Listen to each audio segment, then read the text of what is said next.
Muy buenas tardes tengan todos ustedes. El Seminario Permanente de Estudios Metropolitanos, que es una iniciativa respaldada por el Colegio de Jalisco, la Universidad de la Ciénega de Michoacán de Ocampo y el Centro Universitario de la Ciénega de la Universidad de Guadalajara, le dan la más cordial de las bienvenidas.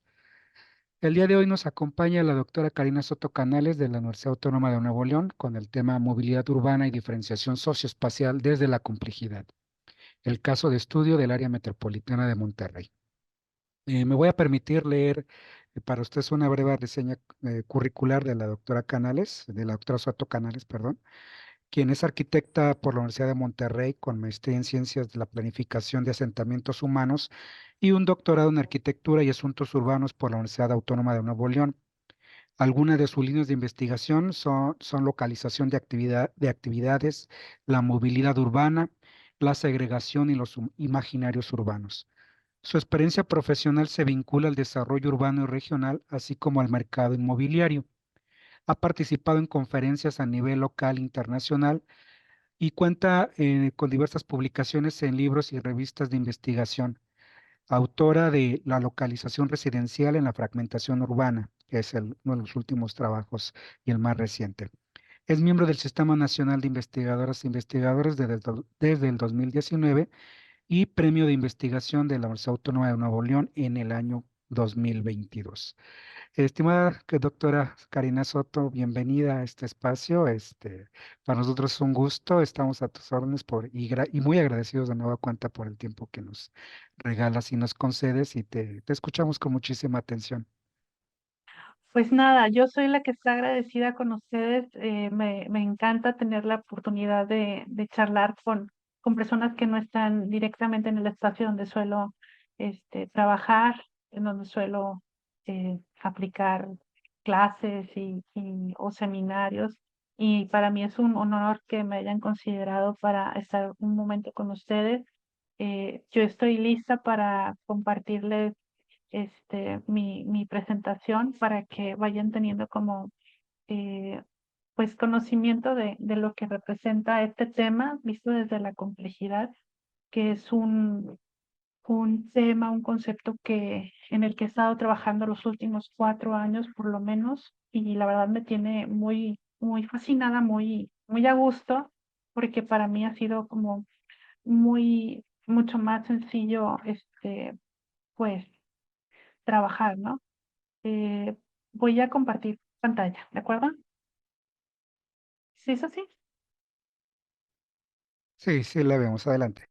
Ok, bueno, esta es mi presentación. No quiero avanzar. Listo.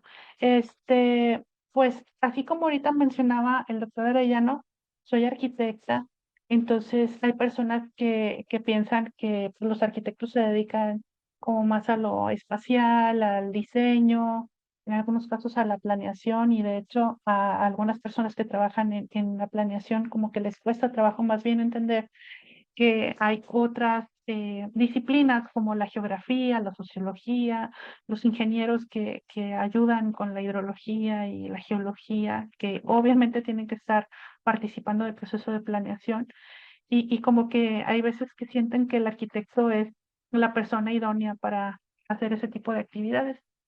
Eh, Fui como complementando mi formación en esto del urbanismo y obtuve el grado de maestra con planificación de asentamientos humanos, que a mí me encantó desde que vi el nombre, en aquel tiempo, pues en el periódico, ¿no? Estaba la oferta educativa, y de verdad me encantó porque no es nada más un asunto urbano, sino que también podríamos analizar cosas a nivel regional, y eso me pareció sumamente atractivo. Mientras estudio y trabajo, obviamente he podido colaborar con algunas dependencias de gobierno a nivel municipal y a nivel estatal, y ese tipo de experiencias laborales a mí me han ayudado a enriquecer como las herramientas con las que ellos suelen elaborar los planes de desarrollo urbano, o cómo se construyen las leyes, reglamentos, y de pronto pues vemos en la práctica pues que hay una distancia enorme con respecto a lo que se teoriza, ¿no? Entonces para mí ha sido como muy importante esta formación, porque pues voy agarrando como mañas de un rubro y luego trato de entender cómo desde la teoría algunas cosas resultan como muy sencillas y en la práctica o sea, totalmente, este, pues contrarias, ¿no? Esto es prácticamente lo que hoy voy a compartir con ustedes y a lo mejor es como un poco abrumador, pero decir, es demasiado, son 12 títulos que vengo como a compartir porque solo así vamos viendo cómo se van incorporando elementos a esto de lo que forma el sistema de la ciudad, el sistema complejo.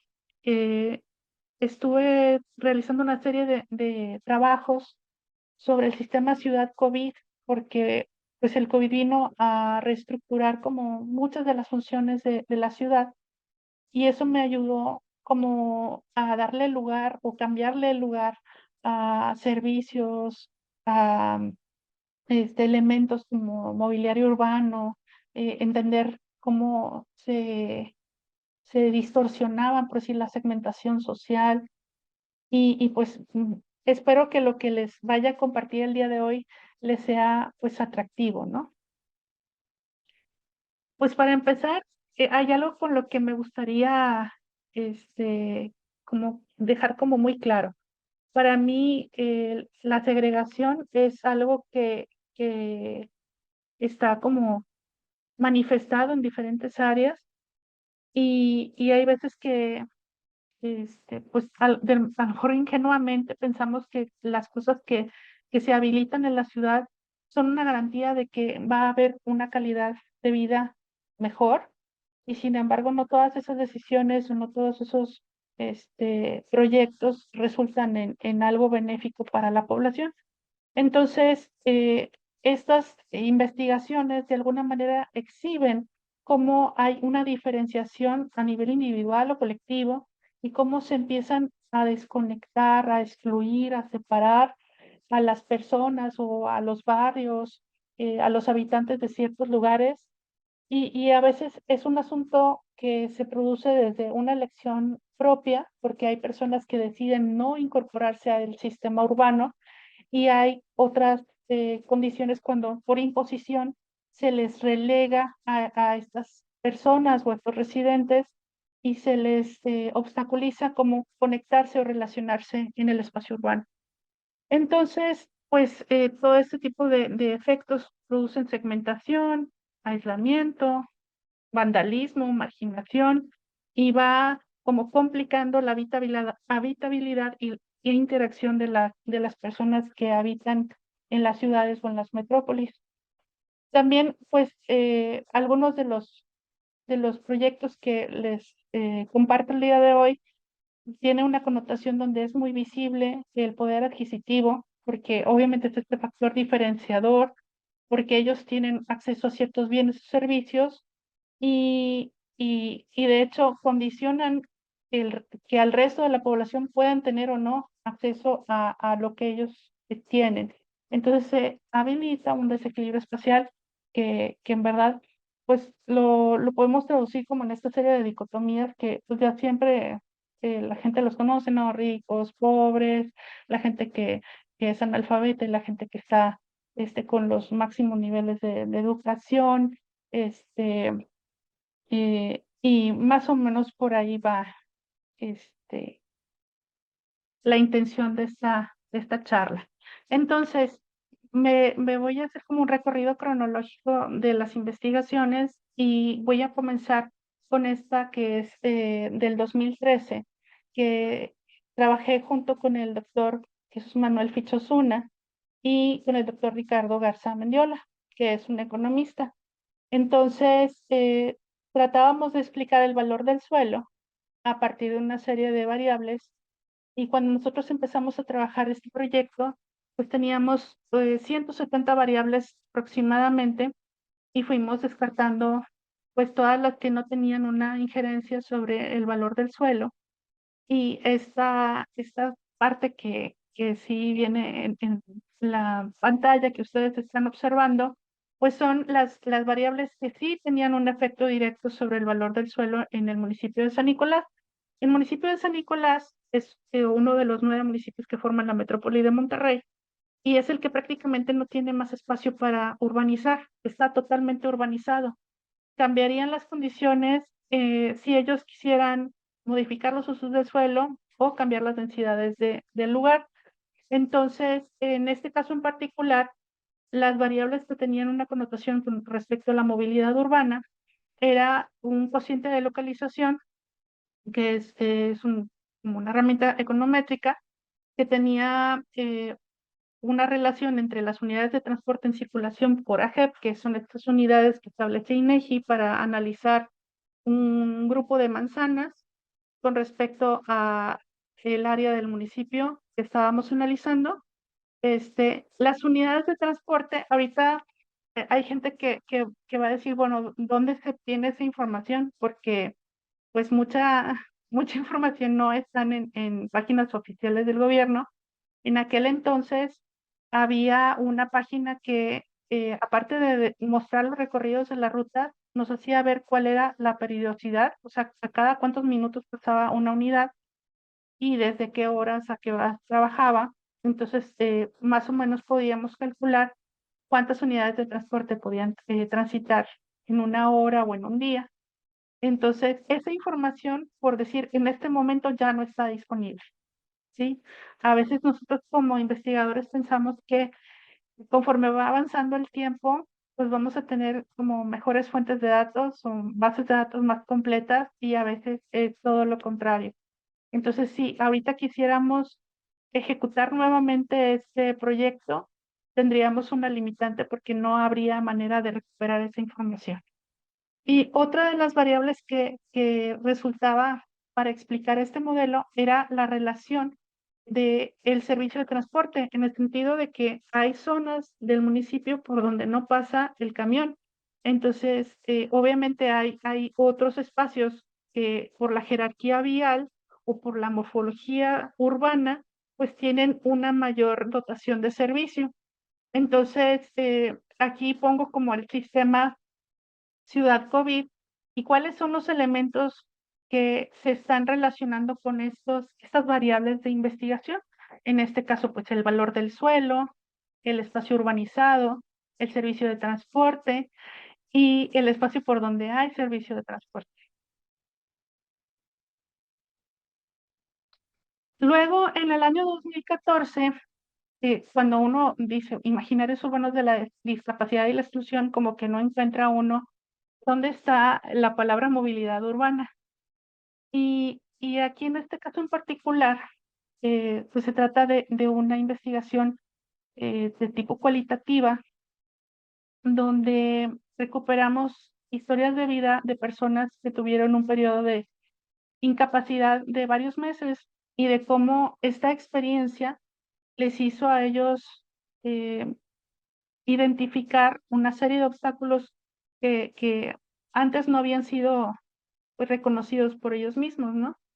Entonces, en estas historias de vida hay fragmentos de estas entrevistas donde se nos hace ver que pues hay esta situación diferenciadora. ¿Por qué? Porque no se pueden mover igual en la ciudad, porque caminan a una velocidad diferente, porque entienden que es un desafío cruzar la calle, que hay una serie de barreras que simplemente casi que el mensaje es no salgas de tu casa porque si sales te puede pasar algo peor. Entonces, en ese momento, pues nosotros podemos entender que en este sistema hay una serie de sujetos a los que se les está condicionando su movilidad. Y esos sujetos, pues son las personas que tienen alguna discapacidad.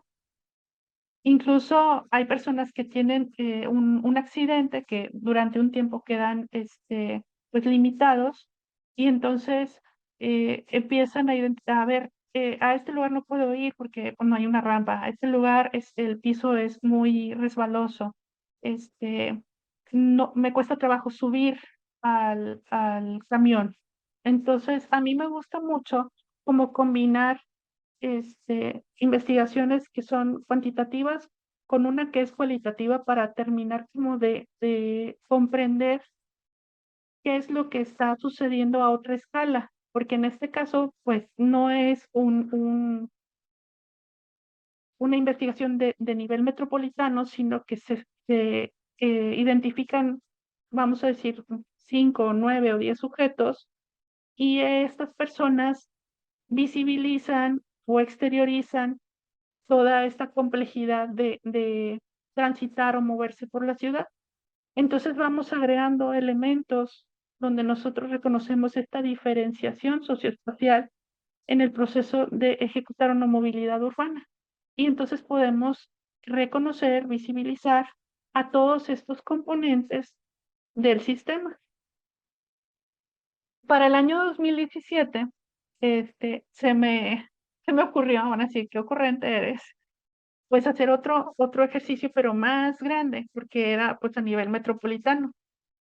Y en este caso en particular, quise como contrastar o enfrentar a las viviendas que tenían vehículo particular, que es una variable que el censo de población nos facilita, con si tenían o no tenían servicio de transporte urbano, que esa información, pues nuevamente la tuve que construir a partir de información que en ese momento pues solo tenía una página que se llama Ruta Directa, y entonces fue pues revisar AGEP por AGEP si había o no había ruta de transporte urbano para estos habitantes de la metrópoli, y también identificar dónde estaban las más altas densidades del área metropolitana de Monterrey para poder entonces entender, bueno, dónde están estas altas concentraciones de personas y cómo les va en materia de movilidad a ellos. O sea, puede que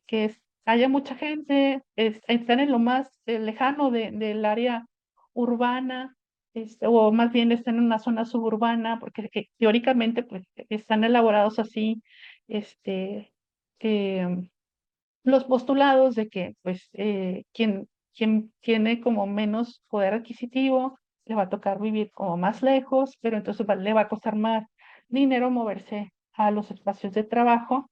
Entonces yo quería ver si efectivamente eso sucedía en el área metropolitana de Monterrey, y pues sorpresa, ¿no?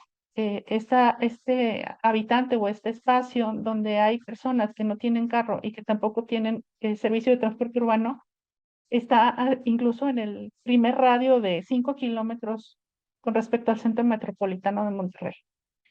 Entonces, en este sistema complejo se empiezan a visibilizar la diferenciación, la desigualdad, desde la densidad con respecto al servicio de transporte, con la capacidad o el poder adquisitivo de las personas, que entonces sí tienen un coche, y entonces a ellos les daría lo mismo tener o no tener servicio de transporte urbano, siempre y cuando no lo viéramos desde la sustentabilidad, porque si agregamos la condicionante de la sustentabilidad o el medio ambiente, pues sería cuestionable promover estos largos desplazamientos.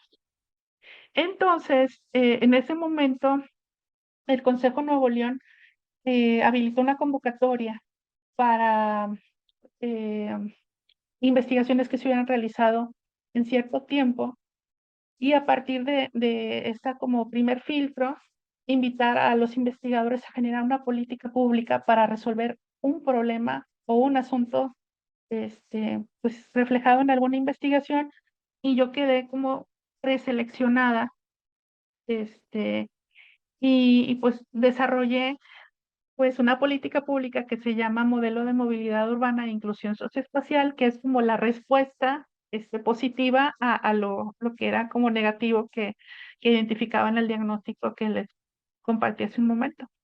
Entonces, obviamente hice una serie de recursos estadísticos y luego geoestadísticos, y pensé, bueno, voy a empezar por el lugar que está más cerquita del centro metropolitano y que tiene muchas personas que no tienen ni coche ni tienen servicio de transporte. ¿Cuántas son esas personas? Esas personas están aquí en esta zona que está churada, muy cerca de la colonia Independencia, y son como 45,000 personas según el Censo de Población del 2010. Los 2020 se las debo porque pues no he calculado cuántas personas viven ahorita en la Independencia. Entonces, lo que propuse, una era no modificar el sistema de transporte urbano, porque yo reconozco que pues es un sistema cerrado, o sea, donde es muy difícil promover un cambio. Entonces, lo que sí podía como proponer era generar una serie de circuitos en estos lugares que están las peores condiciones de movilidad urbana y insertar una serie de nuevos parabuses para que entonces en este circuito de los lugares donde están las situaciones más deficientes en materia de movilidad, pues los llevarán a los espacios donde sí están otras condiciones en cuanto a el servicio de transporte urbano y que entonces estas personas que se encuentran en esta zona pudieran caminar menos espacio porque de otra manera no lo tienen y que se les pudiera encaminar a lugares donde hay incluso 23 rutas de transporte. Entonces, eso ya les permitiría a ellos llegar a otros espacios de servicios, de trabajo, de recreo, y vamos, pensando como que si hubiera un subsidio, pues sin tener que invertir más dinero para lograr pues todas las actividades complementarias, ¿no? Y pues ahí gané el segundo lugar. Les gustó la propuesta que hice. Obviamente, si me preguntan cuál es la cantidad de personas que tienen esta condición de movilidad urbana, o sea, más bien casi inmovilidad, estamos hablando que en aquel momento, si la metrópoli tenía como 4 millones de habitantes, era 1 millón de personas distribuidas en como 4 polígonos. Ahí en ese documento ustedes pueden observar cuáles son esos espacios y dónde están, o sea, con respecto al centro metropolitano, si están en la periferia o están en unas zonas así entre totalmente urbanizadas, ¿no? Y ver también cuántas personas están habitando en esos lugares. Entonces, entendemos que de algo que es negativo, pues también habría manera como de encontrar una forma de restaurar o reinstaurar estos derechos a la movilidad y hacer un espacio pues más justo. Para el 2018 empiezo, bueno, también estuve trabajando en ese mismo año en un trabajo que también incluye historias de vida, porque un investigador, no me acuerdo exactamente de qué facultad, eh, dice que son 40 los barrios más peligrosos del área metropolitana de Monterrey. Y cuando yo veo esa noticia, en verdad a mí me causó como mucho conflicto, porque pues es como generalizar que toda la gente que vive en ese lugar pues es mala, ¿no? Y pues obviamente todos conocemos personas que viven en la ciudad y me di a la tarea de encontrar a personas que pues hubieran estudiado, que tuvieran una carrera y sin embargo que estuvieran viviendo en esos lugares y obviamente comparten a través de estas entrevistas, pues cómo estos lugares a ellos les ha condicionado su movilidad. ¿Por qué? Porque a veces se les niega el servicio de taxis. O sea, aunque tengan dinero para poder pagar este servicio, pues se les niega simplemente de saber a qué lugar van, ¿no? Entonces, ese es el efecto de la estigmatización. Ellos no tienen derecho a ciertas cosas. Entonces, la gente en este imaginario, o sea, de que es como permanente esa situación de inseguridad, de riesgo, también por decir, comparte de que ahí se tengo amigos que la primera vez que fueron a mi casa se llevaron una navaja, porque o sea, tenían como miedo de ir a este lugar, entonces si les llegara a pasar algo, pues ellos se podían defender, ¿no? Y hay veces que como que desestimamos el efecto de estas noticias que se comparten en la prensa, porque a pesar de que hayan pasado 5, 10 o 20 años, pues la gente sigue recuperando. Oye, en este lugar, en esta esquina, pues mataron a una persona. Entonces, se quedan como con este miedo acumulado que los limita, ¿no? En usar el espacio público, en acceder a ciertos servicios. Y pues obviamente entendemos que hay un efecto segregatorio y que hay también en estos espacios pues una restricción en la movilidad, en los servicios para poder desplazarse por la ciudad, de que hay nuevos elementos que se incorporan al sistema complejo de la movilidad, que pues es la inseguridad, que hay condicionantes de habitabilidad y que no son directamente congruentes con altas densidades, sino que hay como todo un proceso histórico que hace que estos lugares, del lugar como de ser subsanados, más bien siguen como incrementando su estigmatización. Entonces, como siguiendo esta línea de hacer investigaciones cuantitativas y luego complementarlas con cualitativas, eh, elaboré un capítulo del libro que habla como de las cosas que el usuario del transporte urbano fantasea, ¿no? Entonces encontré personas que viven en la periferia y ellos me compartían a mí pues, cuáles eran los retos en materia de movilidad y de cómo pues ellos desean, ¿no? Cambiar esas condiciones en las que están viviendo porque representan pues problemas en lo que decimos calidad de vida, ¿no? Se despiertan muy temprano, se duermen muy tarde, comen muy rápido, el servicio de transporte es deficiente, les toma 2 horas o más de 2 horas llegar de un lugar a otro. eh, a veces no pueden usar un taxi, un Uber porque no les alcanza el presupuesto. A veces resulta que un servicio como el del metro no es tan buena idea porque da prácticamente lo mismo con respecto al camión a la hora en la que usan ellos este tipo de servicios de transporte colectivo. Entonces empiezan a hacer como este proceso de elección de la modalidad o la tipología de su movilidad en función de cuánto tendrían que caminar o si está lloviendo, o si a esta hora no es muy seguro. Entonces, ese tipo de información, ninguna estadística no la facilita. O sea, se tienen que hacer este tipo de pesquisas, identificar a estos sujetos que nos pueden como eh, completar el perfil o la caracterización de estas personas y de cómo ellos padecen este, esos trayectos cotidianos, porque son cosas que nosotros tenemos que entender que hacen por lo menos de lunes a viernes y por lo menos 2 o 3 veces al día. Entonces, pues estamos hablando de que hay, no sé, se dice que son 2 millones de usuarios del transporte urbano, por lo menos aquí en el área metropolitana de Monterrey, y pensar que todos ellos por lo menos invierten 2 horas de su vida en ida y 2 horas de vuelta, pues prácticamente nosotros sabemos desde como el beneficio, ¿no? Desde de la otredad, pues que representa ese tiempo, ¿no? O sea, alguien podría decir, pues podría dormir 2 horas más o tendría a lo mejor la capacidad de comer en un espacio diferente al camión o tener más tiempo para hacer tareas o alguna otra actividad, ¿no? Entonces nos damos cuenta que em, no porque haya servicio de transporte quiere decir que es garantía de que tenemos una mejor calidad de vida, de que tenemos cubierta la necesidad de transporte que nos pueda llevar de nuestra casa al trabajo, de nuestra casa a la escuela, porque pues eficiente no es.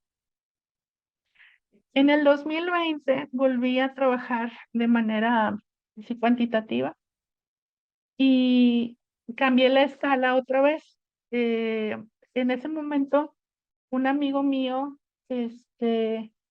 estaba trabajando en este centro educativo donde hicimos la investigación y en ese momento yo trabajaba en el gobierno de San Nicolás y le decía, yo creo que están las condiciones como para que podamos hacer algo, o sea, aprovechar los lugares donde estamos trabajando para ver qué podríamos hacer para cambiar la forma en la que la gente se desplaza a este centro educativo. Y obviamente, pues el rector de esa universidad y el alcalde del municipio, pues mejor imposible, eran amigos y cuando les planteamos lo que se podría hacer, pues estaban muy interesados. E hicimos una encuesta de origen-destino, que van a decir, bueno, eso lo hacen más los ingenieros, pero nosotros como arquitectos dijimos, no pasa nada, nosotros también podemos hacerlo.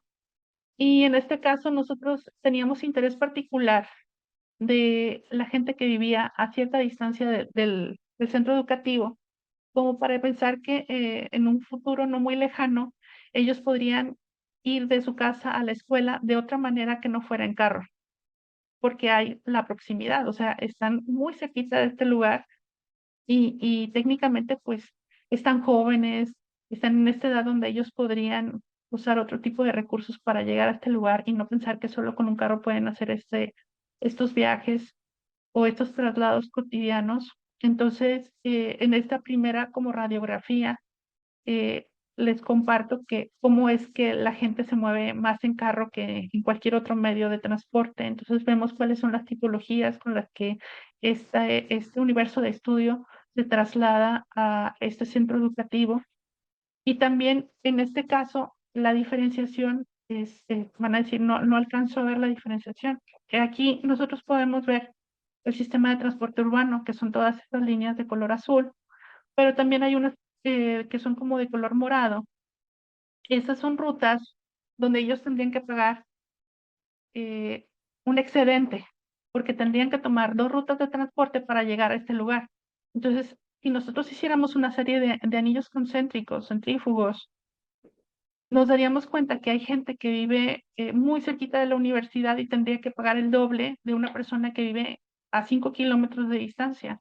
Entonces, de pronto es, bueno, ¿y por qué no pueden llegar caminando? ¿Por qué no pueden llegar en bici? ¿Por qué no pueden llegar en scooter? Pues porque no está la infraestructura para que eso suceda. Esa es la primera. Entonces, obviamente, el segmento socioeconómico de estas personas o el poder adquisitivo les permite a ellos desplazarse de la forma en la que lo hacen, porque incluso pues contratan Uber o Didi y es como, bueno, están en el momento de la vida donde todo podría ser una factible, ¿no? Entonces, este primer diagnóstico a nosotros nos daba información como para pensar en una red de ciclovías o incluso en un circuito para la comunidad de ese centro educativo, pero pues pasó COVID. Y mi amigo dejó de trabajar en ese centro educativo, de hecho se cambió de país y pues yo dejé de trabajar en el gobierno, entonces pues tampoco ya no hubo manera como de seguir haciendo más cosas con este proyecto. Entonces, pues ahí vamos viendo cómo se incorporan otros elementos al sistema de la movilidad, porque pues agregamos la bicicleta, agregamos el centro educativo, reconocemos el poder adquisitivo, los tiempos de traslado y vemos también el efecto en una universidad o en la comunidad de una universidad y el proceso de exclusión que hay a la hora de quererse trasladar hacia el centro educativo. En el 2020, como bien comentaban en el inicio de la presentación, es cuando presento mi primer libro y aunque no es sobre movilidad urbana, sí hay un apartado que se dedica a reflexionar y demostrar cómo en los fraccionamientos cerrados hay esta, pues vamos a decir, como cosmovisión o esta eh, configuración de parte de los desarrolladores para que desde la forma de la ciudad sea condicionada el uso del transporte urbano. Entonces, cuando uno hace un acercamiento a todos estos fraccionamientos, porque todos estos son fraccionamientos, si por aquí pasa el camión, a lo mejor el acceso a este fraccionamiento está en el lado opuesto, o sea, para que entonces no haya manera de que alguien que usa el transporte tenga acceso inmediato a este fraccionamiento.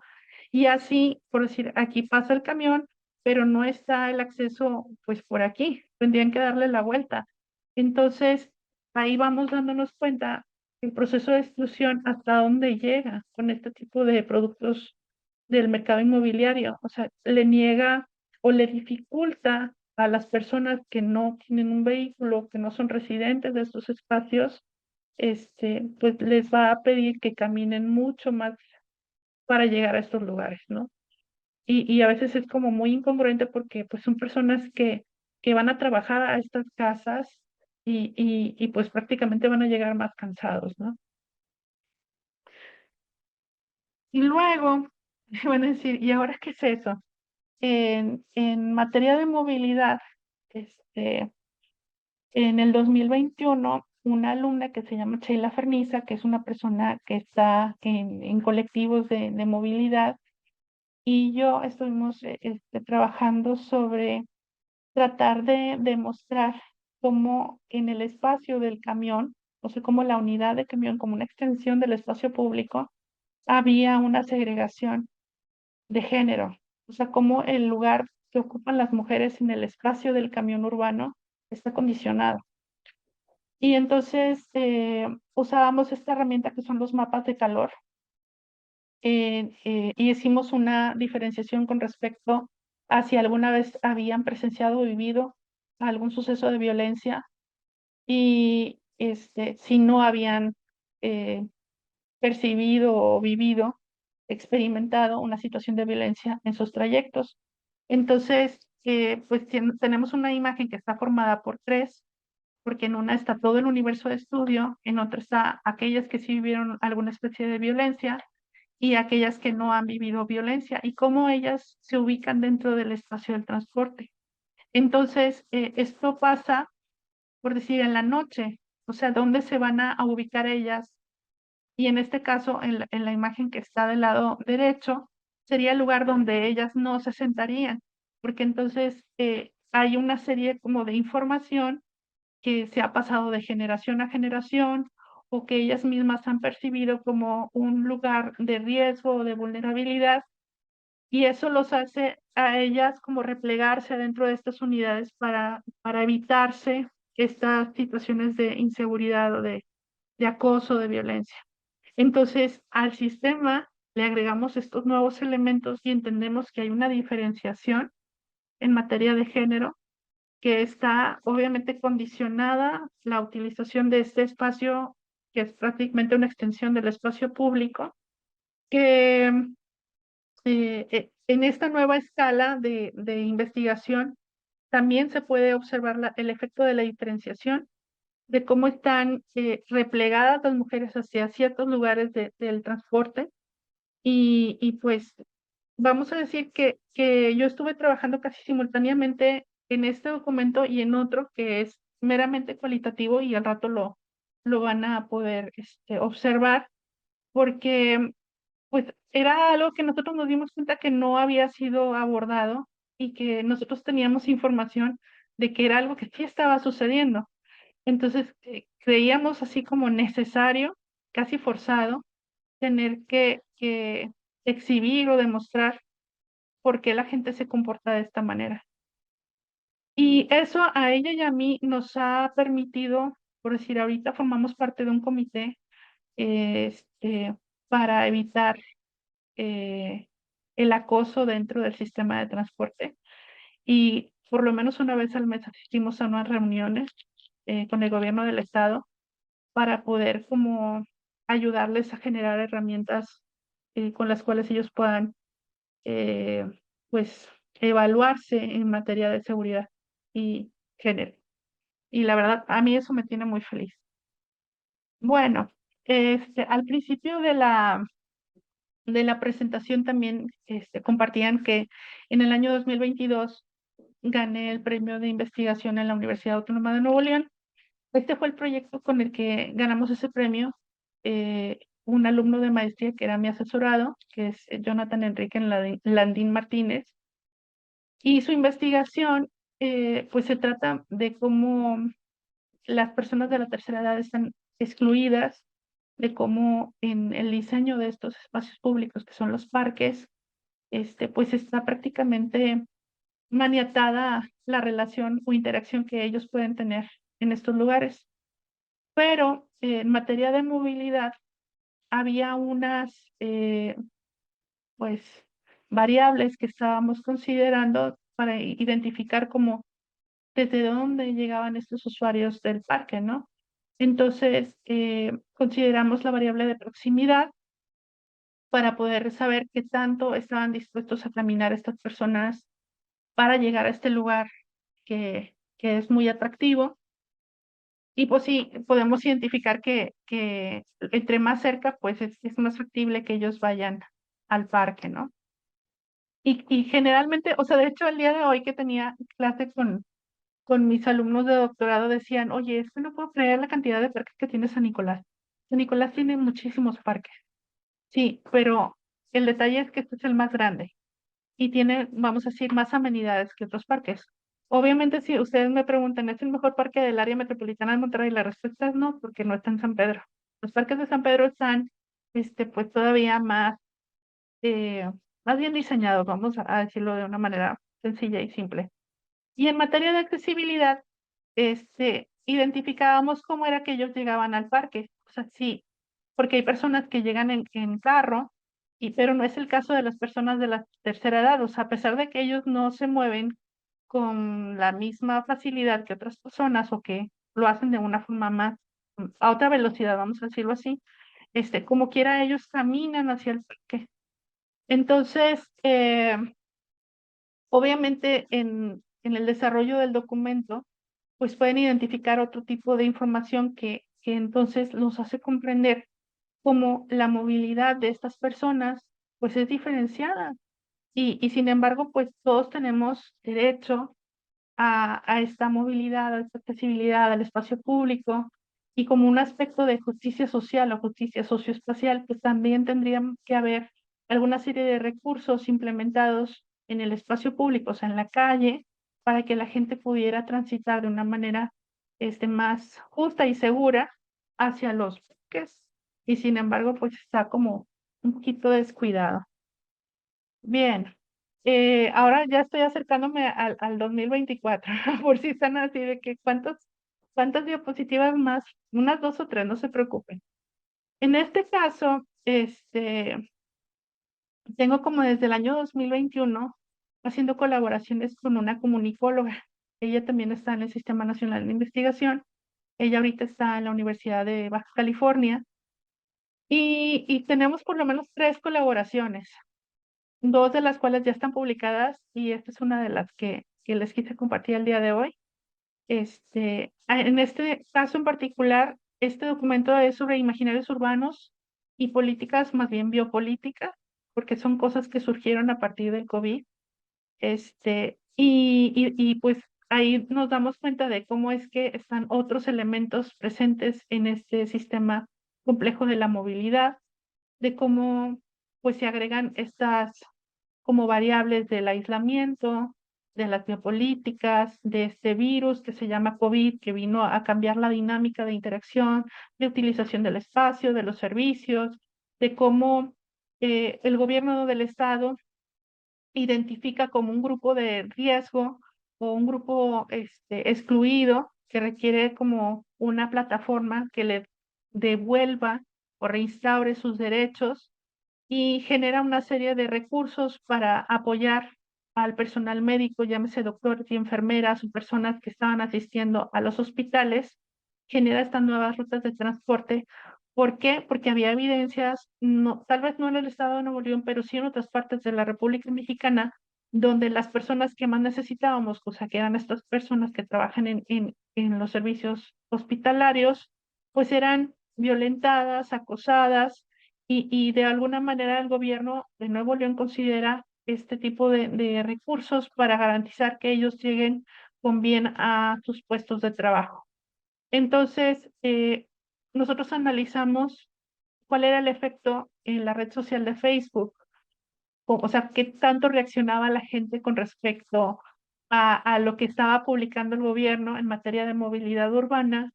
Entonces, pues nos damos cuenta que no siempre hay como la misma cantidad de reacciones, no siempre hay la misma cantidad de comentarios. ¿Hacia dónde van los comentarios? De hecho, pues los invito por si les interesa, se hace un análisis de contenido o sea, como estas disputas o esta controversia que hay con respecto a estas medidas biopolíticas.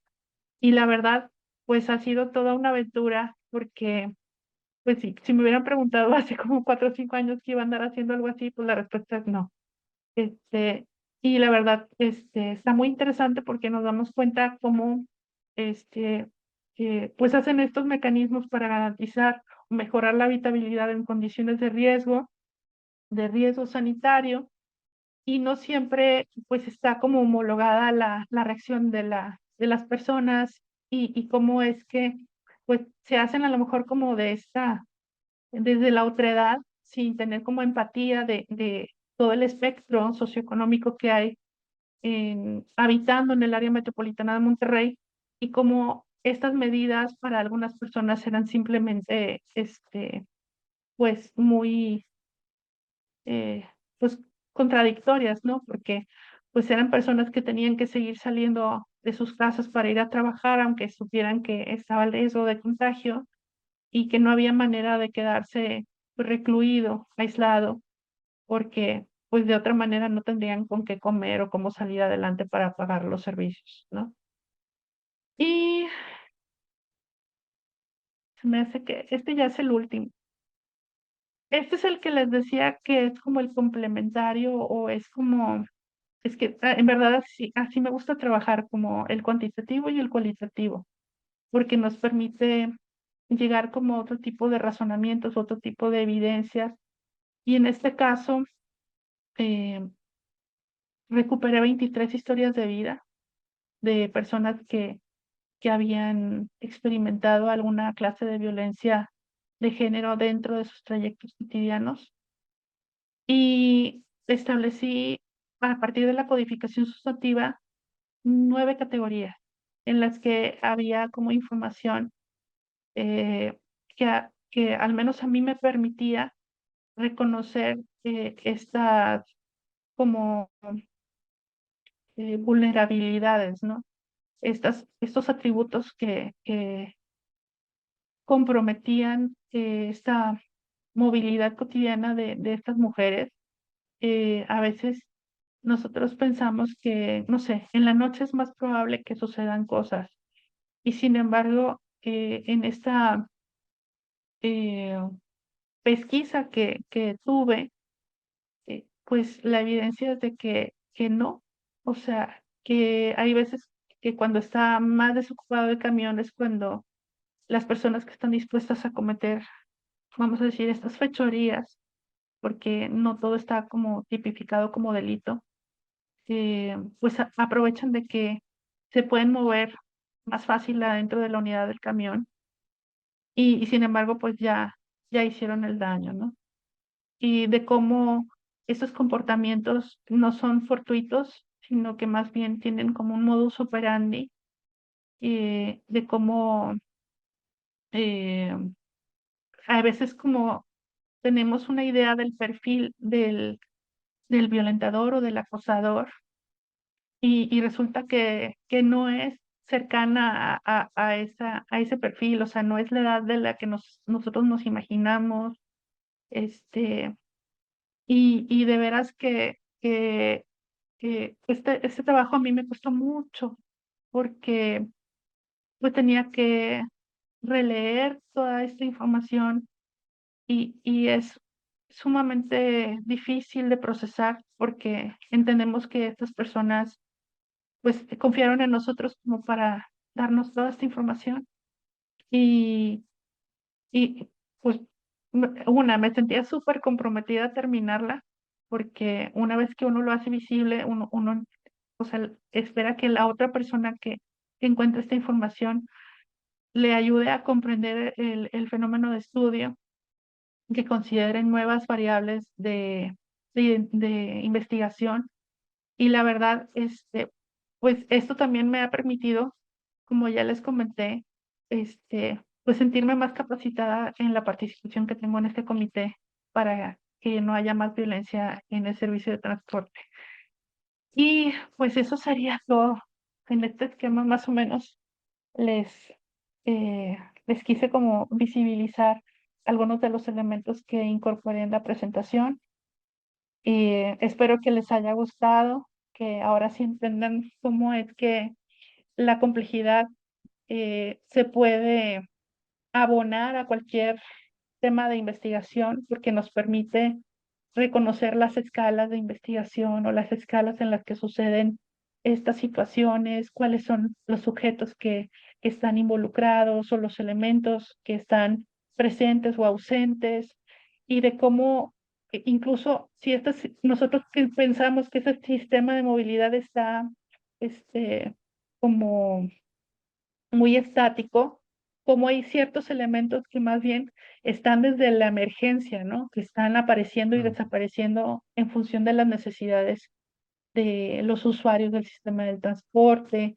de la gente que camina por las calles, y la verdad, pues a mí me gusta. Me está gustando lo que estoy haciendo. Muy bien, doctora Soto, muy interesante. Antes de dar lectura a un par de preguntas o comentarios, invitar a quienes están en el seminario, si quieren hacer una pregunta, pues darles el uso de la voz, levantar la manita aquí en el salón de Zoom. Y también invitar a quienes nos acompañan por redes sociales, plantear algún comentario, pregunta, y yo les doy lectura.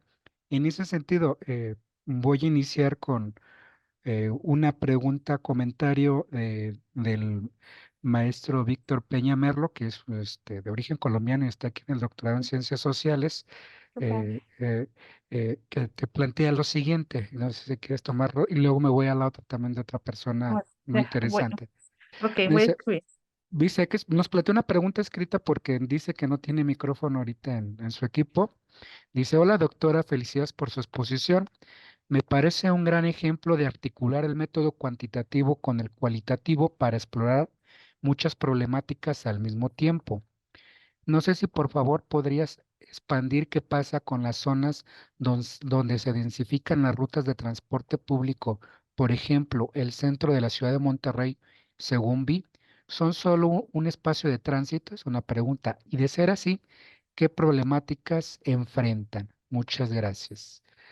¿Quieres contestar o quieres que Sí, también? sí, Adelante. sí. Me encantaría contestar de una vez.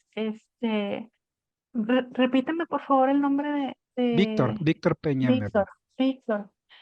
Híjole, Víctor, hace una semana estuve participando en un seminario de investigación en la Universidad de Guadalajara, y Mm. prácticamente era como el tema que yo ponía así sobre la mesa de discusión, ¿no?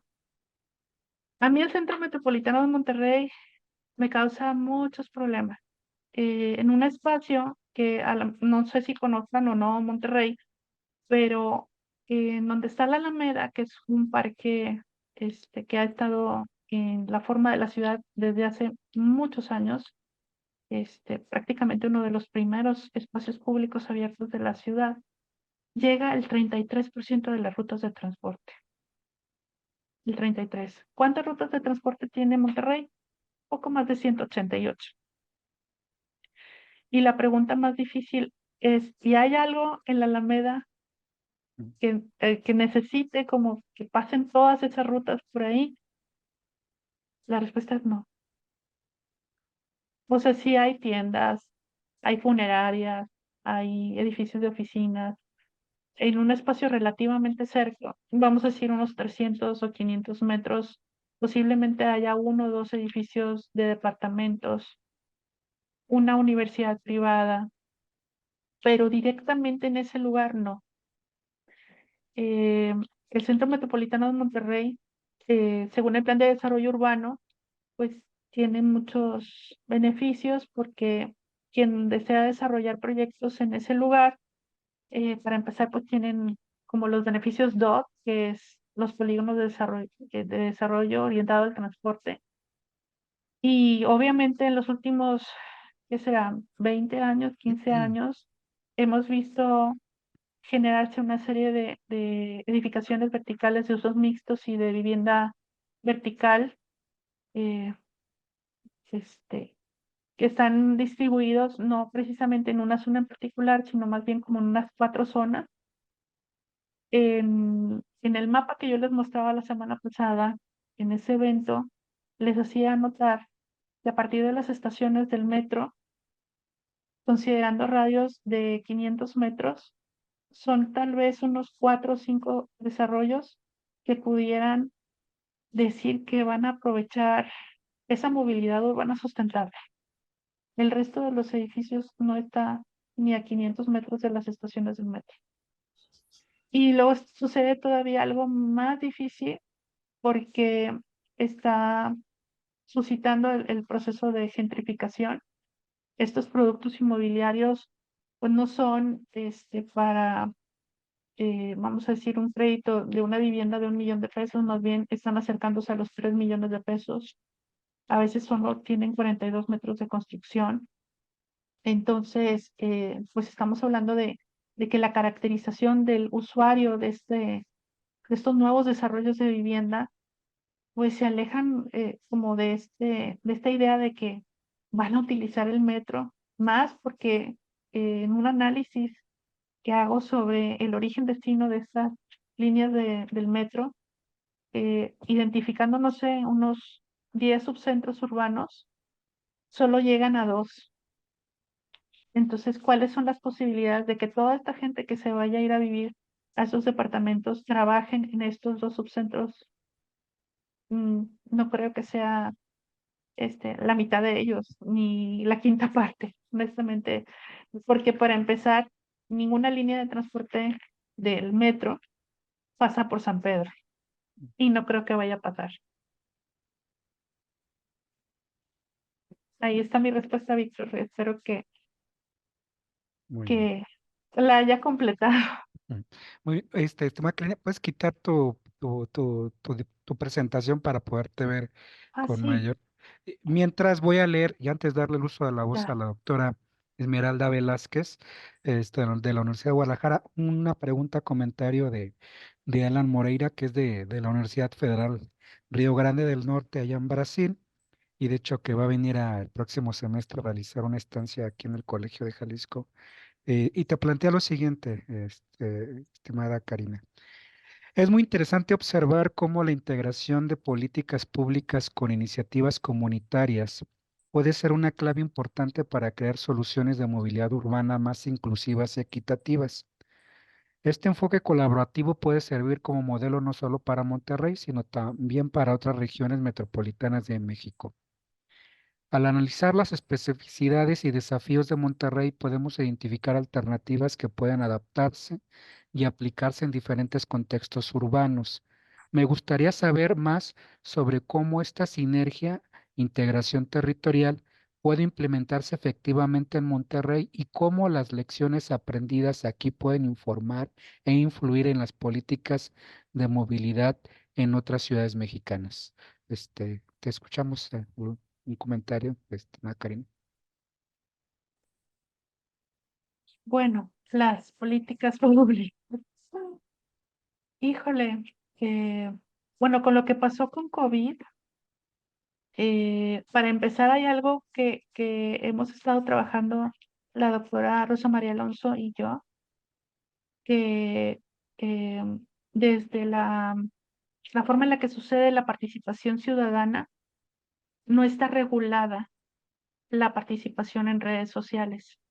O sea, si uno revisa la plataforma jurídica para que se suscite la participación ciudadana, solo el Estado de Nuevo León tiene el permiso de poder usar las redes sociales para compartir información. El resto de los estados de la República, hasta el año pasado, no tenía incorporado como parte de sus plataformas de difusión o divulgación las redes sociales. Entonces, eso no quiere decir que no tengan página en Facebook o en Twitter, que ahora es X, incluso en Instagram. Tienen estas cuentas, destinan una parte del presupuesto en generar este tipo de recursos de comunicación, pero no está legalmente como constituido, ¿no? No está permitido. Y no vamos a hablar de lo presupuestal. ¿Qué es lo que me queda como de sinsabor, así como de malestar? Pues es que no están representadas todas la sociedad, vamos a decir, o los segmentos socioeconómicos no están siguiendo estas páginas del gobierno. Entonces, estas aprobaciones o estos comentarios están pues sesgados, ¿no? Porque pues obviamente quienes están como en estos mismos segmentos socioeconómicos que la fuente emisora, pues aprueban todo lo que está generando el gobierno, lo aplauden, pero hay seguramente gente en esta ciudad o en esta metrópoli que todavía no tiene acceso a Internet, personas de la tercera edad que no tienen cuenta en Facebook ni en Twitter, entonces no están al tanto de lo que está sucediendo en materia de propuestas, de políticas públicas. A mí, por decir uno de los casos que más me ha conmovido es la forma en la que estuvieron promoviendo la vacuna, de que tenías que bajar una aplicación y registrarte en este lugar para que entonces se te asignara una fecha para que pudieran vacunarte. Y pues todas las personas de la tercera edad, ¿cómo le iban a hacer? Entonces, si no tenían hijos o no tenían algún pariente directo que les hiciera ver, oye, necesito registrarte para que puedan vacunarte, o se quedaban así como fuera del sistema. Y una de las cosas que también fue muy clara, lo que pasó en algunas comunidades de Oaxaca, es que no tienen servicio de internet, mucho menos conocen de las redes sociales, y pues tuvieron que hacer estos operativos para llevar a toda, pues una, este, no me acuerdo cómo se le llama a esos, como brigadas, para entonces vacunar a estas personas, ¿no? Entonces, con eso me quedo, ese es el aprendizaje de abordar esto de la biopolítica, y sobre todo desde las redes sociales. O sea, que hay un sesgo, hay una diferenciación, hay una desigualdad en la forma en la que se está promoviendo, divulgando la información, y de cómo solo ciertos sectores de la población están recibiendo esa información. Esa es la parte más difícil del aprendizaje que me quedó con estos ejercicios que hicimos. Muy bien. La doctora Esmeralda Velázquez de la Universidad de Guadalajara. Adelante, estimada Esmeralda, te escuchamos. Sí, muchas gracias. Bueno, yo quiero agradecer a la doctora por esta exposición, porque nos da una evidencia suficiente para poder hablar sobre estos planes y programas y cómo diseñar la intervención del espacio público desde esta perspectiva que, que en realidad pues nos permite también como romper esta cuestión, sobre todo cuando se hace una intervención de parques, se hace una política de transporte o del sistema de transporte, pensando que la población, que toda la población tiene los mismos atributos físicos para poder hacer Mm. uso de estos espacios o de estos sistemas. Y creo que nos permite también pues evidenciar a estos planeadores del territorio, de la ciudad, pues que estos programas y estos espacios deben de ser diferenciados y también adaptados a las condiciones en las que la población está teniendo, ¿no? En el caso, por ejemplo, de la zona metropolitana de Guadalajara, hay algunos parques o los grandes parques que están pues en administración por el gobierno del estado, como es el Parque Metropolitano, el Parque Solidaridad y el Parque Montenegro, que son tres de los parques más importantes, pero se pretende hacer la misma intervención en los tres mismos parques cuando están en situaciones sociourbanas completamente diferentes. Entonces, el espacio es diferente porque está respondiendo a las situaciones y a condiciones que están en su alrededor diferentes. Y el hecho es que algunos pueden tener un alcance metropolitano, como es el caso del Parque Metropolitano, donde la gente puede ir a visitarlo en automóvil y llega a ser 40, 30 minutos en promedio para visitarlo, mientras que tenemos el parque más grande de Latinoamérica, que es el de Solidaridad, y la gente lo visita solamente caminando, porque hay un contexto allí muy, que se debe de atender, que es el tema de seguridad, pero al momento de llegar los recursos se pretende como hacer lo mismo. Entonces, aquí la pregunta a la doctora pues sería, ¿cuál sería la forma o la estrategia que podríamos también de alguna manera presentar en los foros donde se requiere hacerlos? Porque se hace esta forma masiva de considerar que todos están como en las mismas condiciones y el espacio y la ciudad están en las mismas condiciones y en realidad no.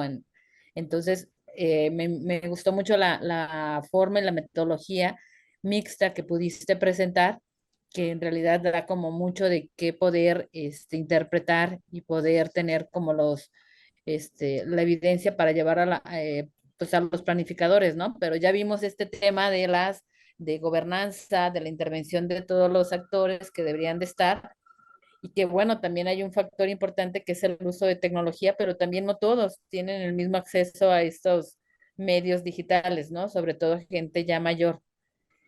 Entonces, cuáles son como algunas soluciones que tú ves que podrían ayudar para ir pensando, planeando y también haciendo la intervención de estos espacios de sistemas de transporte, pues que respondan un poco a esta necesidad muy particular, sobre todo de grupos que tienen alguna vulnerabilidad? Ese sería como, creo que lo abrí demasiado, pero también era como toda la información que nos ibas dando estaba muy, muy interesante. Y bueno, pues con esa me quedaría yo, que a lo mejor es algo que tenemos que construir todavía, ¿no? Muchas gracias. Fíjate que te agradezco mucho tu comentario, porque si hay algo que a mí me queda muy claro, es que tiene que ver al menos dos factores. Ahorita estoy pensando solo en dos. Una, equipos multidisciplinarios e interdisciplinarios. O sea, entre más áreas de conocimiento estén involucradas en el desarrollo de este tipo de proyectos que son de gran escala, porque pues se supone que van a generar como estos lugares de convivio, de encuentro, donde la comunidad se va a fortalecer o se va a reconocer. Tenemos que entender también que todo tiene como un ciclo de vida.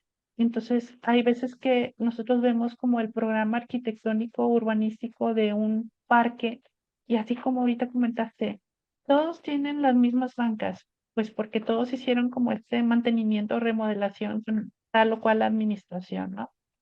Y no quiere decir que esa banca sea mejor que la que estuvo, o sea, porque a lo mejor su diseño ergonométrico no es mejor, o el material con el que se está haciendo no dura la misma cantidad de tiempo con la que fueron hechos antes. No vamos a hablar de las distancias que hay entre las bancas. Hay veces que por las mismas dimensiones de los parques, como que hay este desconocimiento total de dónde debería estar la siguiente banca. ¿Necesitamos mesas con bancas o solo bancas? Entonces, la pregunta más bien es, ¿qué quieres que suceda en esos lugares?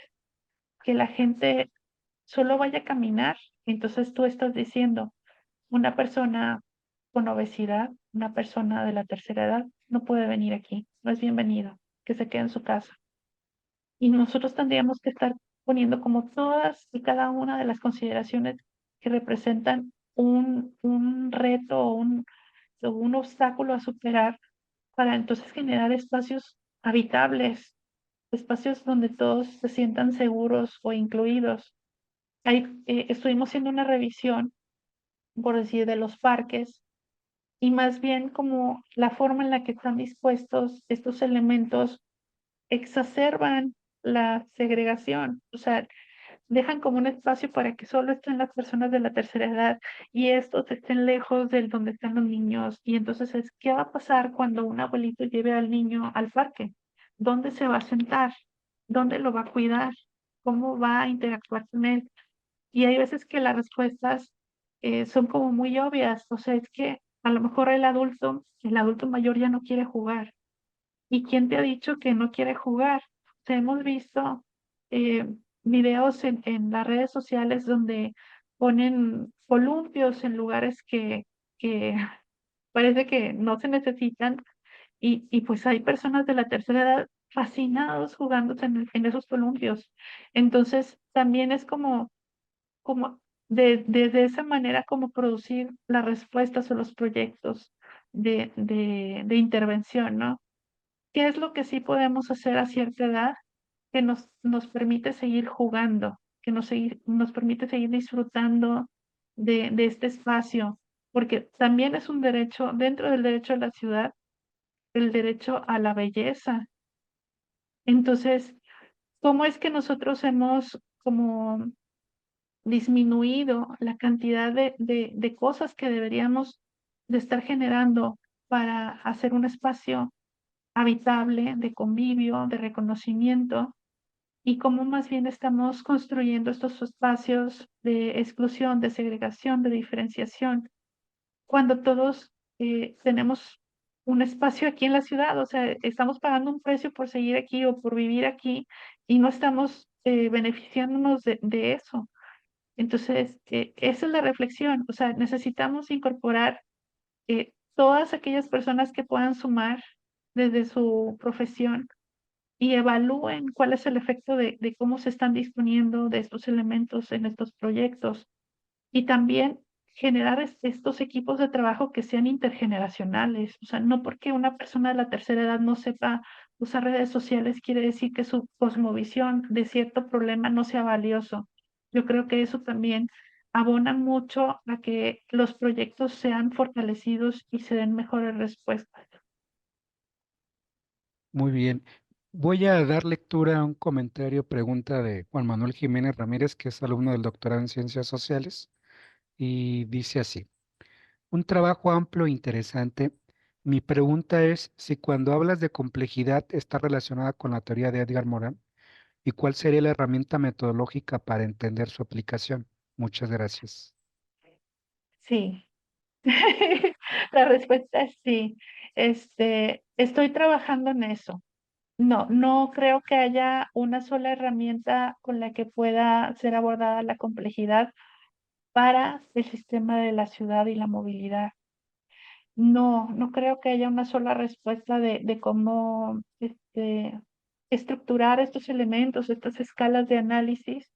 Yo más bien lo que estoy tratando de generar es una serie de bases de datos a diferentes escalas como para ir reconociendo los pros y los contras de estos elementos, ¿no? O sea, vamos a suponer, si yo fuera un evaluador de las acciones del gobierno en materia de accesibilidad al sistema de transporte y una de las variables que yo tengo es el parabús, pues entonces yo voy a checar dónde están esas paradas de camiones. O sea, ¿por qué están dispuestas a cierta distancia? O todas están dispuestas a cierta distancia, están con respecto a un lugar de aglomeración o están dispuestas, o sea, más bien como con este rigor métrico de decir, bueno, a cada tanta distancia hay.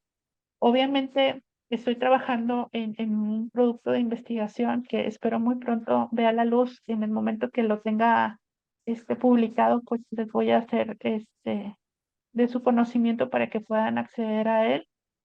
Pero sí, la respuesta es no puede ser evaluado desde una sola herramienta. No, porque la información, pues tiene diferentes contextos, o sea, no toda es cuantitativa, hay una que es cualitativa, entonces habría que establecer una serie de recursos para adaptar toda la información, por decir algo, en un sistema que pudiera leer SPSS, o si no, llevármelo al Atlas CI, porque también a veces trabajo con el Atlas CI. No me gusta tanto y espero que no, ninguna inteligencia artificial escuche esto. No me gusta el resultado gráficamente. O sea, me parece como deficiente, no me parece tan atractivo. Creo que tienen mejores resultados gráficos, algo como Python, o R, que también estoy empezando como a trabajar en aprender a usar este tipo de recursos, pero la respuesta es no, no considero que pueda ser trabajado, procesado de la complejidad solo con una herramienta. No, la respuesta es por supuesto que no. Muy bien, doctora Soto. Acaba de llegar una pregunta, comentario del doctor Tomás Brea Becerra de la Universidad de Guadalajara y le doy lectura. Muchas felicidades por la exposición. Contemplan varios indicadores y eso lo hace un estudio muy completo. Mi pregunta es en torno a la necesidad de ciudadanizar las decisiones, es decir, de carácter político. ¿Será posible que los ciudadanos puedan participar más en la creación de las políticas de movilidad? Es decir, no dejar todo al gobierno o a los partidos, pero tampoco solo a los planificadores. Se trata de hacer políticas públicas no para, sino junto con. Es posible en el área metropolitana de Monterrey, porque se sabe que el poder político de los empresarios allá es muy fuerte. Mm. Antes de empezar la transmisión, yo les compartí una experiencia de, de por qué este interés particular de generar investigaciones cualitativas. Cuando lo más sencillo para mí, para la formación que he tenido, este, académica y profesional, lo más sencillo es trabajar a partir de los sistemas de información geográfica. Me encanta hacer mapas, pero en una situación en particular me tocó ver cómo desaparecieron una cantidad de rutas de transporte. Por decir algo, unas 10 las quitaron de un día para otro o avisaron de un viernes para un lunes que ya no iban a transitar más. Y eh, argumentaban que las iban a desaparecer porque había cierta proximidad con otras rutas de transporte y no pasaba nada si estas personas caminaban 3 cuadras más, o sea, 300 metros más, 270 metros más.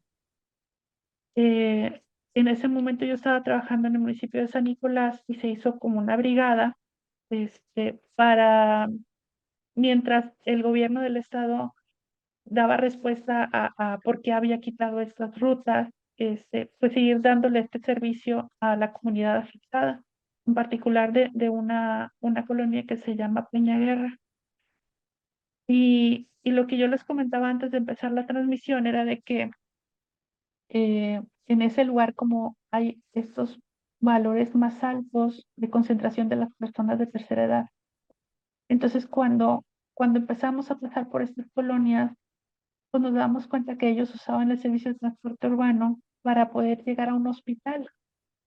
Entonces eran personas que ya estaban en una silla de ruedas o que se les dificultaba caminar y de pronto ver a esa escala, saber a nivel calle qué efecto tenía haber quitado esta ruta de transporte, era la única forma de obtener argumentos para no quitarla, ¿sí? El detalle es que a lo mejor el segmento socioeconómico en el que ellos pertenecen no tiene una representación en los medios de comunicación, no tienen cómo verbalizar esa inconformidad en las redes sociales y de pronto pues toda esa inconformidad queda olvidada al paso de los días, ¿no?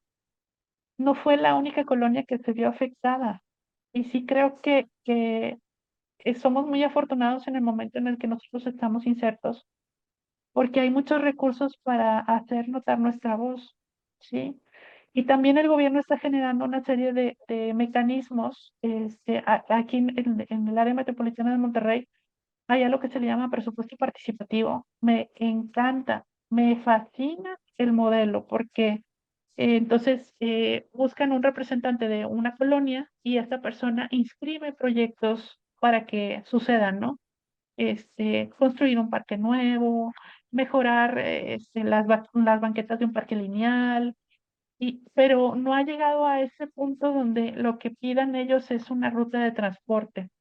Sí hay como estas manifestaciones esporádicas donde ciertas personas que habitan en algunas colonias o barrios ocasionalmente salen en las noticias locales pidiendo que se devuelva a tal o cual ruta que quitaron del sistema, ¿no?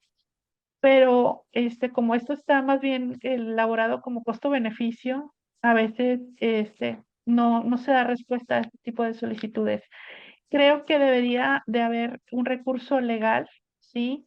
Donde entonces a partir de cierta conformación de estos vecinos pudiera darse atención a estas solicitudes de una forma donde entonces hubiera un recurso y estuviera obligada la instancia político-administrativa en cuestión a dar respuesta con argumentos técnicos de por qué no o por qué sí debería estar o no una ruta circular.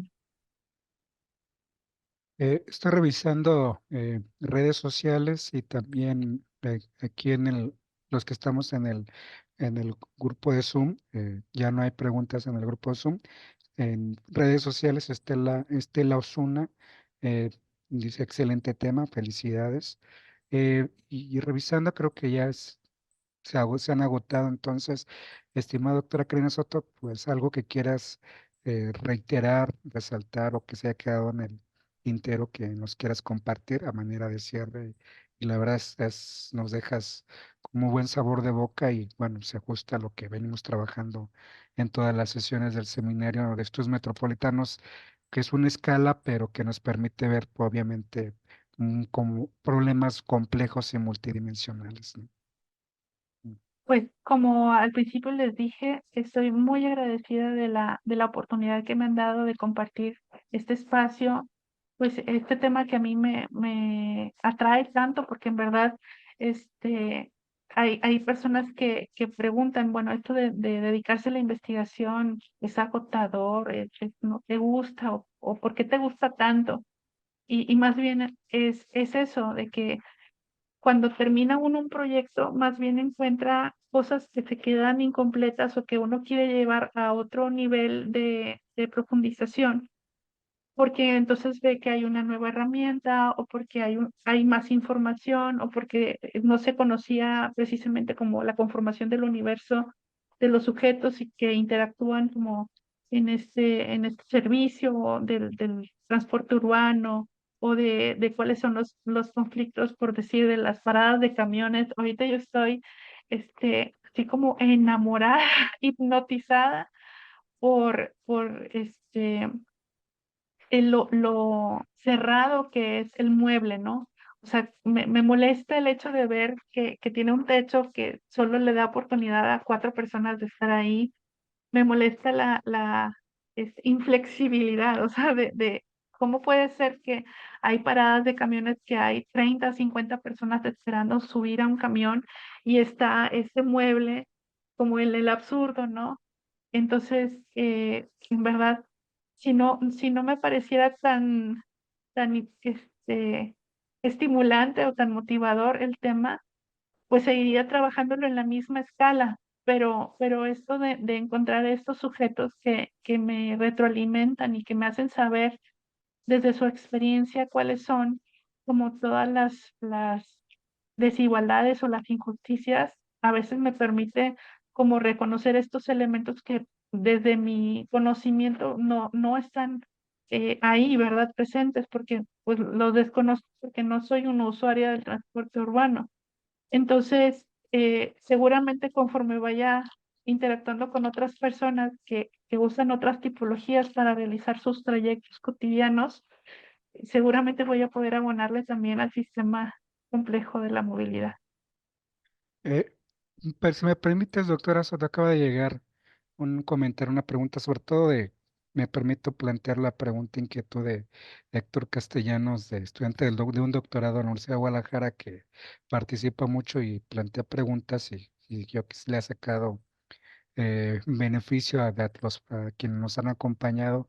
Leerla para que a ver si le puedes dar una orientación o un comentario a su inquietud, ¿no? Desde la complejidad, ¿cómo deben buscarse operacionalizar en política pública herramientas de este carácter mixto, quali y quanti?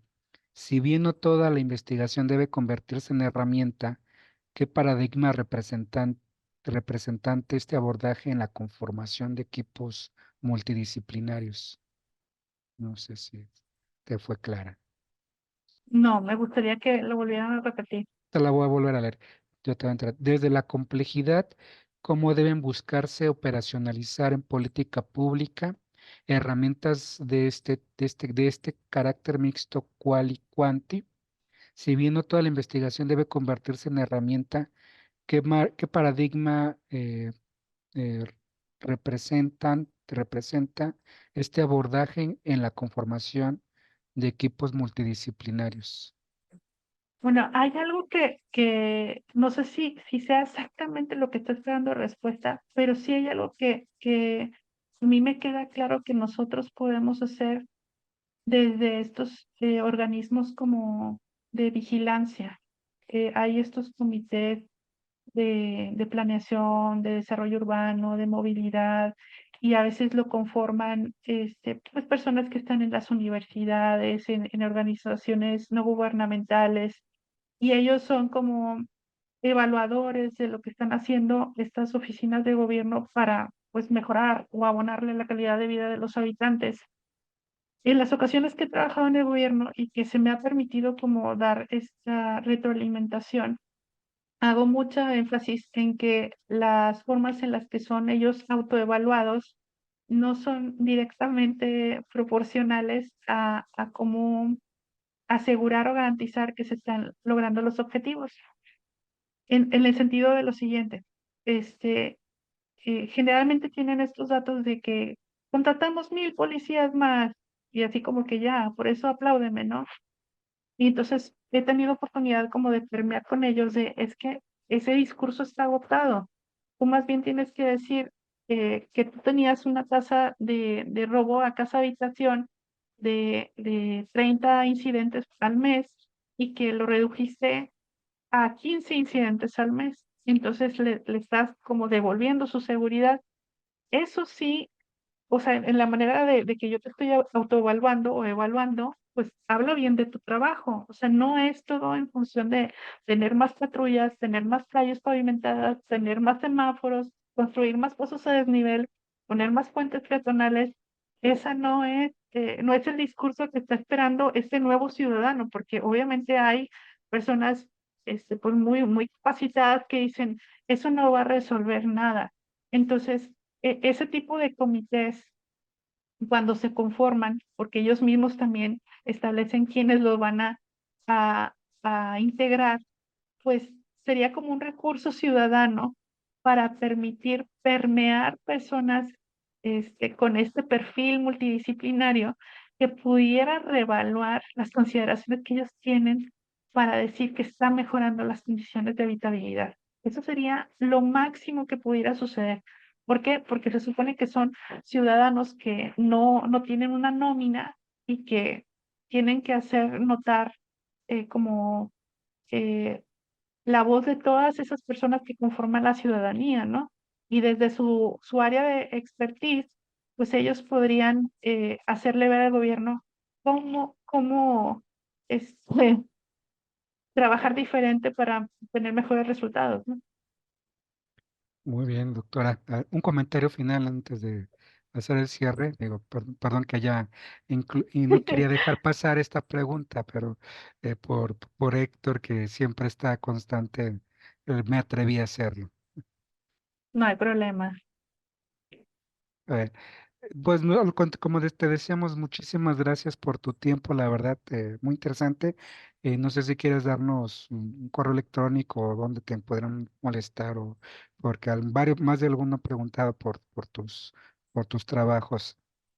Bueno, para empezar, mis trabajos están disponibles en las plataformas de academia, en ResearchGate y en Google Academics. Ahí están.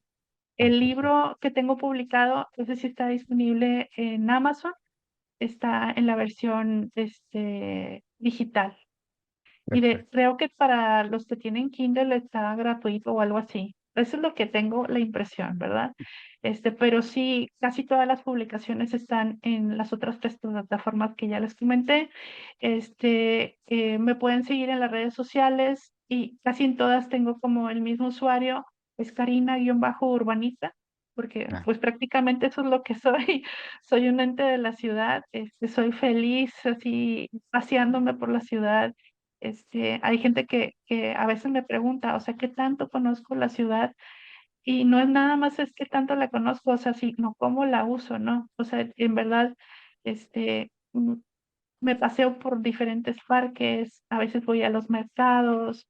¿Por qué? Porque no funcionan igual que un centro comercial, entonces trato como de entender como que está en juego cuando algo está a punto como de desaparecer, ¿no? Porque hay veces que lo más sencillo es pensar que no es necesario tal o cual cosa, pero no entendemos que hay un colectivo que lo necesita ese espacio para socializar, para seguir como con sus costumbres, porque así está como construida su cultura por decir, de consumo, de convivencia.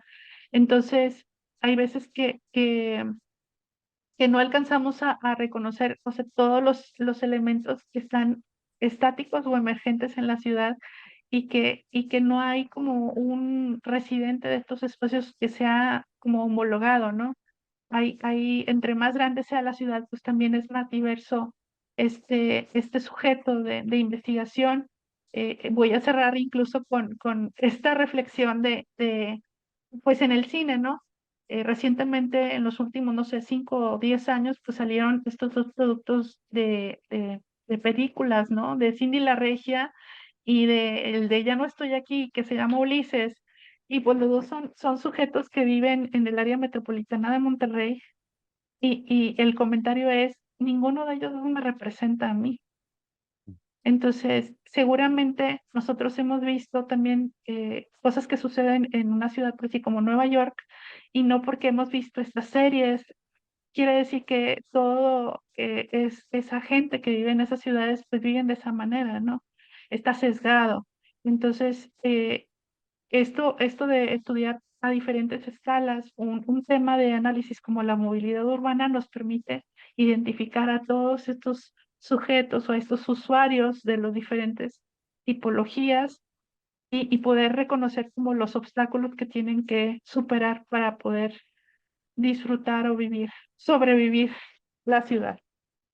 Perfecto. Pues agradecerte la verdad, Karina, por tu charla y pues ya nos diste la información de dónde te pudieran tener acceso a tus trabajos y agradecer a nombre del Colegio de Jalisco, la Universidad de la Ciénega de Michoacán de Campo, el Centro Universitario de la Ciénega de la Universidad de Guadalajara, quienes avalan interinstitucionalmente este Seminario Permanente de Estudios Metropolitanos, que forma parte del Laboratorio de Estudios Metropolitanos, con sede aquí en el Colegio de Jalisco, y que con esta idea de ampliar y establecer redes y alianzas estratégicas de colaboración académica y discusión de los asuntos públicos, pues entonces aquí tienes también un otro aliado, otro nodo en tus redes, en tus alianzas que vais haciendo y estamos a tus órdenes y agradecerte bueno, reiterarte el agradecimiento, así como también a Julio Almaraz en la parte técnica y a la maestra Sierra Rivera en la parte logística.